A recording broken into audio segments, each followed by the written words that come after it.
Hello viewers, এই কাঁঠাল গাছটিতে এবার কিন্তু চাহিদার থেকে অনেক বেশি মোচা এসছে।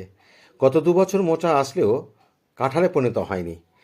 আমি এক অজানা নার্সারি থেকে এই কাঁঠাল গাছটা কিনেছিলাম, কারণ তিনি বলেছিলেন এটি টবে হবে। ২ বছর কিন্তু হয়নি। এবার ভেবেছিলাম যদি গাছে কাঁঠাল না হয় তাহলে গাছটি কেটে ফেলবো। অভিমানী কাঁঠাল গাছ এত মোচা নিয়ে এসছে ওপর নিচে যে আমি আবির্ভূত হয়ে গেছি। জানি না কাঁঠাল টিকবে কি না, সেটা দেখার অপেক্ষায় রয়েছি।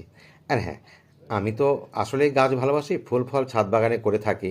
আর আমার নেশাই হচ্ছে নতুন নতুন গাছ সংগ্রহ করা। আপনারা জানেন, যারা নিয়মিত দর্শক তারা অনেক কিছুই দেখেছেন আমার। এই কাঁঠাল গাছটিতে কাঁঠাল দেখতে হলে অবশ্যই আপনাদেরকে আমার চ্যানেলটিকে সাবস্ক্রাইব করে নিতে হবে যদি আপনি ইউটিউব থেকে দেখেন, আর ফেসবুক থেকে দেখলে অবশ্যই ফলো করবেন। তো বন্ধুরা, দেখা যাক গাছটিতে কাঁঠাল আসছে কিনা। ভালো থাকুন, সুস্থ থাকুন, ধন্যবাদ।